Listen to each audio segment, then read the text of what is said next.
welcome back to my channel, Nelia Chrissy. Ang video natin today is about tanigue. May tanigue ako dito, it's more than 2 kilos. And then I'm going to make 3 different kinds of dishes.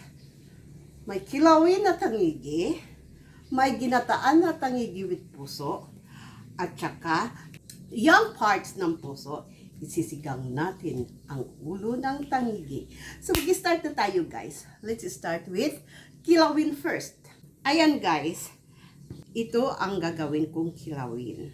I'm going to take off the meat from here. I marinated this already with lemon and salt a while ago. Then I washed them again. Then now, I'm going to take off the meat. Ito yung gagawin kong kilawin. Ito na siya guys, natatanggal na natin yung meat from the bone. Then, I'm going to slice into bite size. Like this. You know guys, when my tatay is still alive, this is his favorite. Kaya ka na naman dito. Sariwang-sariwa pa ito guys kanina. This is very fresh. Tapos minarinate ko siya nga ng lemon. Friends, meron ako ditong suka na pinakuluan. I boiled this vinegar a while ago. I'm going to marinate this with vinegar para maluto ang meat niya. Okay. Ibabad muna natin siya sa vinegar na pinakuluan ko a while ago.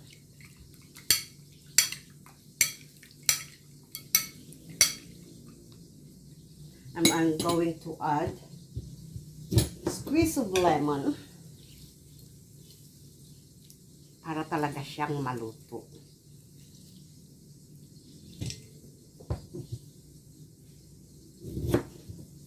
Ito guys, nag-iiba yung kulay niya kasi nilagyan nga na natin ng vinegar and lemon. So ito siya, ito yung nagpapaluto sa meat ng tanigue.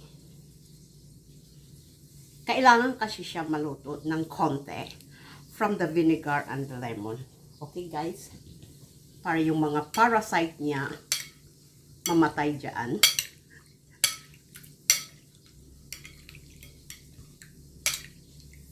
So I'm going to set this aside for about 30 minutes.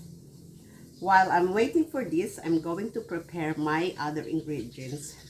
Friends, i-prepare muna natin yung ibang ingredients while waiting for the fish to marinate.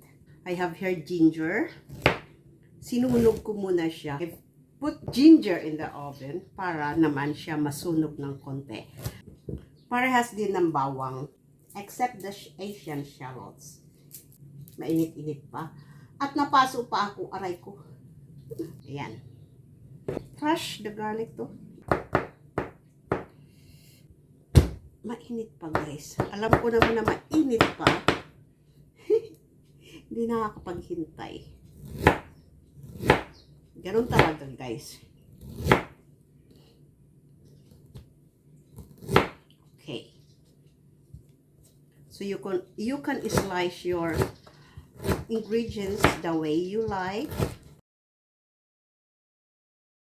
Ito na siya guys. Yung mga ingredients ko, I have here ginger, Asian shallots, and then crushed garlic. Hindi na nakita. And then my chili, I have red and green. At saka ito na yung tanigue. The fish guys, nag-change yung color niya. So I'm going to squeeze this para matanggal yung excess marinade niya. Pinatulo ko na ito kanina pa. Don't squeeze very hard para hindi madurog yung meat. Okay guys? Then I'm going to transfer this here. I'm going to mix all my ingredients. The ginger. Lahat guys. Now guys, so the end of the lemongrass, only the young part, the pale part, look. Na-inspired ako nito sa Bali. Slice thinly, very thin. It will add the aroma at naaalis yung lansa niya. So I have here already my kakanggata and the vinegar and the fish sauce. I mix them together. Pinakuluan na. So what I'm going to do is to mix that into the fish. Then, if you have mirin, but this is optional only, you can add about 1 tablespoon. It happens na meron akong mirin. Para medyo meron konting sweet. Pero kung wala kayong mirin, you can add brown sugar. Now, I'm going to squeeze my lemon. You can use a lot of lemon here, or lemon juice or calamansi. Hence that I don't have calamansi, I will use lemon juice. 1 cup, it's okay. Para maluto pa yung meat ng tanigue.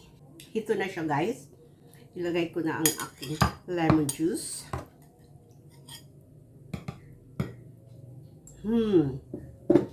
Lalaway na ako. Look at that. Tamang-tama na ang lasa niyo, guys. I'm going to add a little bit of fish sauce. Ito lang kasi yung pinapang-asin ko.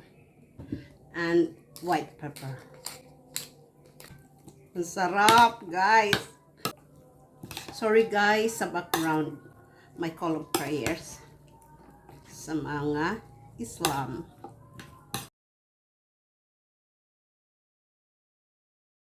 I'm rolling ang aking kilawin na tanigue. Guys, abangan nyo ang aking food trip. It's all about tanigue. I'm going to eat together with yum. Tikman natin, guys. Dito na ako maglalagay. Ito na siya, guys. Taste test time.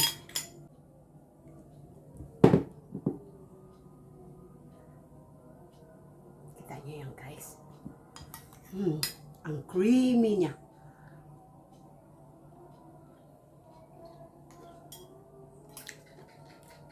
Too soft. So yummy. Tamang-tama siguro ito sa gabi. Yun ang ating kilawin. Now, I'm going to make the paksiw na tanigue with puso ng saging. Ito na siya, guys. Ipaksiw muna natin yung ating tanigue with this ginger. Pinipit ko lang yung ginger, guys. Kahit hindi nabalatan, basta hinugasan ng maigi. Pati yung bawang, pinipit ko lang siya. Now, I'm going to slice this carefully para hindi masira yung pinakaloob niya. Because I'm going to use that to sigang naman ng tanigue. Diba? Isang ingredients lang. Tanggalin natin yung old parts. Siguro, kasya na to. Binababad ko siya sa tubig.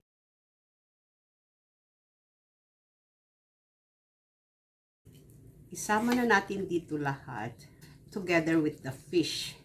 So, I'm going to cook this whole.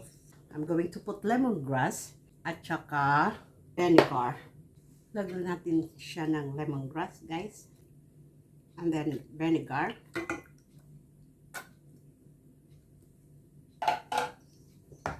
Pepper. About 2 cups of water.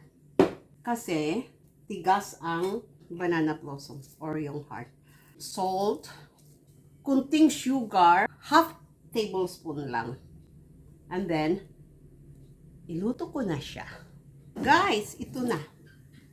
My ingredients for sinigang naman na tanigue. So, I have here ginger, lemongrass, pipitin natin. Buuhin lang, ganon. So, I have here torched ginger or ginger flower. Palagi ako naglalagay nito kasi medyo maasim to siya. And then, nakakatanggal siya talaga ng amoy or lansa ng isda. Can add the aroma also to the fish. So this is optional. If you don't have it, it's okay. Pero dito sa Indonesia, naging trending ito. Nagpakulo na ako ng tubig. I'm going to add all these ingredients together with the young banana blossom. I'm going to put this now all into the boiling water. Okay guys, hito na siya guys ang aking tanigue. Ang aking sinigang with ginger flower or torched ginger at saka sa banana blossom. Yan lang ang gulay niya. Ang aking paksiw sa gata with banana blossom too. Spicy. At saka ang aking kilawin na very, very spicy. Ayan na guys. Abangan nyo ang aking food trip ng All About Tanigue. Thank you for watching. Bye!